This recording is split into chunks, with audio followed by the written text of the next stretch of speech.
When you think about the American Civil War, you probably think of the battles, the politics, right? But underneath all of that, it was something else entirely. A brutal economic revolution.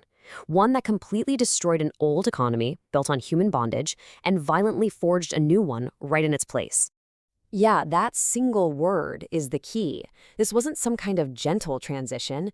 It was a violent break, a fundamental tearing of the nation's entire economic fabric. So that's the big question we're going to explore.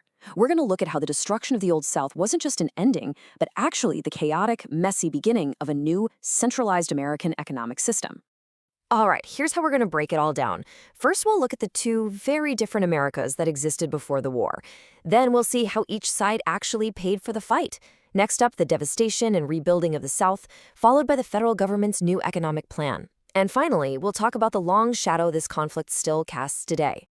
Okay, so to really understand this rupture, we first have to see the two vastly different economies that were basically sharing one country while heading in completely opposite directions.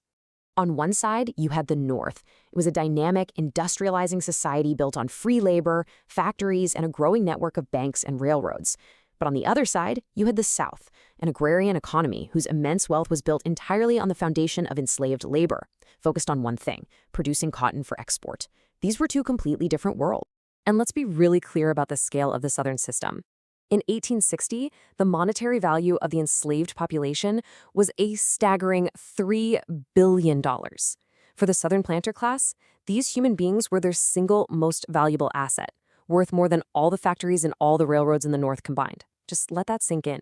So this fundamental divide directly shaped how each side could fuel its war machine, because wars are incredibly expensive, and how a nation pays for them reveals everything about its economic strengths and weaknesses. The Union leveraged its industrial base and its financial markets. It raised tariffs, passed the first national income tax, and even created a new national currency. The Confederacy, though, was in a real bind.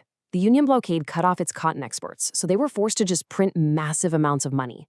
That led to hyperinflation, and eventually it got so bad they had to start seizing food and supplies directly from their own citizens. The creation of greenbacks was a truly radical step. For the first time ever, the federal government created a national currency that wasn't backed by gold or silver. This gave it immense new power to fund the war effort and really to manage the entire national economy. So the war ends, and the South isn't just defeated, its entire economic and social structure is just obliterated.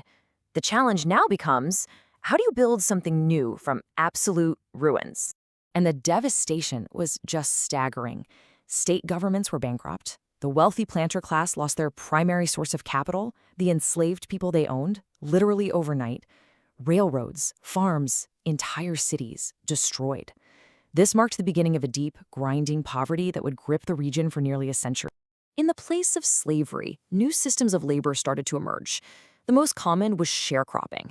Now, while it sounded like an opportunity, in practice it often trapped families, both black and white, in these endless cycles of debt, tying them to the land in a way that was eerily similar to bondage. But there was something even more sinister: the convict lease system. Southern states used so-called vagrancy laws to arrest innocent black men, then they would lease them out as forced, uncompensated labor to private companies. It was, for all intents and purposes, a new form of servitude created and enforced by the legal system itself. So while the South was struggling to rebuild, the war had completely transformed the role of the federal government in Washington. With Southern opposition gone from Congress, the Republican Party enacted a sweeping vision for a brand new national economy. And this wasn't just random. It was a comprehensive strategy to totally reshape America. First, the Morrill Act funded public universities to fuel innovation. Second, the Homestead Act encouraged westward expansion by giving land to small farmers. And then, crucially, the National Banking Act unified the currency, sweeping away all those different state banknotes to create a single, reliable federal system that would just supercharge trade and industry. The key takeaway here is that the war forged a powerful new alliance between the federal government and the nation's business elite. This partnership would finance railroads, protect industry, and it basically set the stage for the explosive growth and the explosive inequality of the Gilded Age. So what was the final result of this economic rupture? Well, the legacy is pretty tangled. It created decades of both unprecedented growth and, at the same time, deep, lasting inequality. What happened was the nation effectively split onto two different economic paths. After a brief slump, the North just resumed its powerful industrial growth. The South, by contrast, plunged into a long period of stagnation and poverty that it wouldn't truly begin to escape until the New Deal in the 1930s. This quote really captures the new reality perfectly. The end of the war was just the beginning of what one historian called a long political conflict over the direction of American economic development. The battles weren't fought with armies anymore. Now they were fought in Washington, between farmers, impoverished Southerners, and the powerful industrial and financial interests of the East. And that leaves us with a final question to think about. The Civil War created this modern, intimate relationship between Washington and corporate America.